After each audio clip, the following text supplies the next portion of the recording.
Olá, seja muito bem-vindo, bem-vinda à primeira aula do nosso módulo 2, o módulo que a gente vai falar sobre marketing. Provavelmente você deve estar pensando assim, né? Eu nunca imaginei que eu me tornaria médico, me formaria em medicina e precisasse estudar sobre marketing. Mas a verdade é que hoje quem não faz marketing não vende. Né? A pessoa ela precisa ter estratégias para vender o seu produto e serviço. E hoje, o que você oferece, doutor e doutora, é um serviço e sim, ele precisa ser vendido. Então, a nossa primeira aula, nós vamos falar por que você precisa saber sobre marketing. Vamos lá? São quase 600 mil médicos no Brasil. De acordo com a pesquisa realizada pela Associação Médica Brasileira, junto à Faculdade de Medicina da USP, e o cenário não é passageiro. O número de médicos está aumentando, a concorrência está aumentando e a média salarial é inversamente proporcional, está reduzindo. Há pouco tempo escutei de um médico a seguinte frase: é um absurdo o médico se expor em redes sociais dessa forma. Tenho dó de colegas que precisam fazer isso para conseguir manter consultório. Quem faz o serviço bem feito não tem que preocupar com essas coisas. Bom, a publicidade médica é um direito dos médicos e um serviço aos pacientes, mas deve ser feita com ética e humanismo. Esses profissionais, influenciadores ou não, têm que honrar o juramento de Hipócrates, pai da medicina, que em sua primeira linha promete consagrar a minha vida a serviço da humanidade. E completa afirmando: não faria uso dos meus conhecimentos médicos contra as leis da humanidade. Muitos médicos vivem a mentalidade do ou. Ou eu sou um bom médico, ou eu faço marketing. Ou eu atendo bem os meus pacientes, ou eu apareço nos stories. Essa mentalidade é uma crença equivocada. Pode ser que tenha iniciado com os inúmeros casos de charlatanismo que se destacaram nos noticiários. Mas o paradigma que precisa ser quebrado é que você não precisa ter essa mentalidade do ou, e sim do e. Você pode ser um bom médico e fazer um marketing. Você pode divulgar stories e atender bem os seus pacientes. Eu mesma já escolhi bons profissionais pela confiança adquirida através das redes sociais e que me trouxeram soluções muito mais eficientes do que profissionais que nem perfil nessas redes possuíam. Embora o foco principal da sua formação e prática deva ser a medicina, ela sozinha não é mais suficiente para que se tenha resultados rápidos de sucesso. E eu disse que não é mais, pois há alguns anos era mais que suficiente. Eu trago como exemplo meu sogro, médico cardiologista há 40 anos. Nunca teve Facebook, Instagram. Aliás, o consultório dele só tem telefone fixo. Não aceita cartão e não aceita Pix.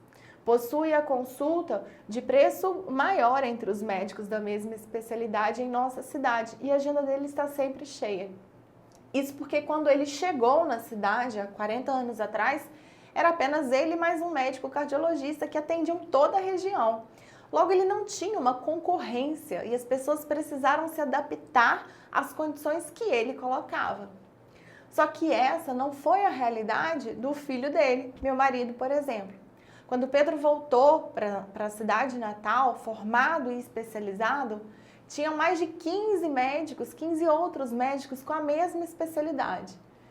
Então, ele precisou desenvolver estratégias para captar pacientes diariamente. Não faz muitos anos, ele começou a estudar sobre marketing médico e percebeu que esse era o melhor caminho para acelerar o seu crescimento. Que ele percebeu que essas estratégias já eram praticadas por alguns médicos, mas não pela maioria. Logo, se ele começasse a agir, sairia à frente nessa corrida. Esses profissionais que deram o pontapé inicial, esses poucos profissionais que usaram essas estratégias, estavam já colhendo resultados muito satisfatórios, mas a sorte é que eles eram a minoria, assim como ainda é. Eu converso com médicos diferentes todos os dias, das mais diversas regiões do Brasil, e é fato, é a minoria que entendeu essas estratégias.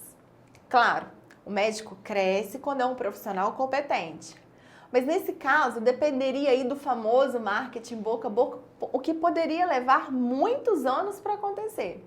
Então, após muito estudo, aplicamos essas estratégias de marketing médico que estudamos e que estavam em alta e rapidamente vimos a agenda do Pedro encher.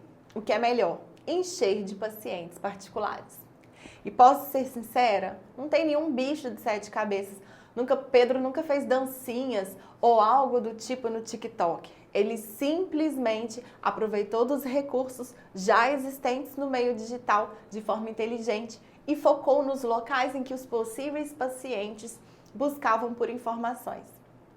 Antes de falarmos sobre quais são essas estratégias, preciso trazer alguns conceitos importantes para que vocês entendam cada detalhe do meu raciocínio, ok? Então vamos lá. Primeiro ponto, precisamos entender a diferença entre desejo e necessidade ou urgência. Desejo é aquilo que eu quero muito, mas se eu não tiver, não vai me fazer falta, não vou morrer por causa daquilo. Uma bolsa, por exemplo. Uma bolsa é um produto de desejo. Eu posso querer, mas não necessariamente eu preciso ter. E esses produtos ou serviços de desejo, a gente geralmente encontra ou recorre ou procura nas redes sociais, Instagram e Facebook. Porque quando a gente está ali por um momento de distração, de repente a gente vê a foto daquela bolsa e começa a sentir a vontade de ter a bolsa. Então, isso é a definição dentro do marketing para desejo. Agora a gente tem a necessidade ou a urgência. Necessidade e urgência de um produto ou serviço é quando eu quero muito ter algo e se eu não tiver, realmente isso vai me trazer algum problema ou algum prejuízo. Então, por exemplo, se eu sinto uma dor no peito e preciso encontrar um cardiologista, isso é uma necessidade, isso é uma urgência. E o que o marketing fala? Que o comportamento dessas pessoas é recorrer ao Google. Então, quando a gente tem uma necessidade, quando a gente tem uma urgência, a gente pesquisa diretamente no Google, né? Porque o Google está ali para te dar a melhor solução, para te dar a melhor resposta para aquela busca que você está fazendo. Entenderam essas duas teorias? Beleza, agora a gente pode dar continuidade. Bom, agora que vocês já entenderam esses conceitos, vamos falar como funciona a atuação do marketing na vida das pessoas. São 3 etapas, tá? São 3 processos. Primeiro é a conscientização do público. Para atrair pacientes e manter uma prática médica bem-sucedida, os médicos precisam que as pessoas saibam sobre os seus serviços, conheçam o seu serviço. Isso envolve a criação da conscientização do público sobre a sua clínica, ou sobre a sua marca, ou sobre alguma prática médica.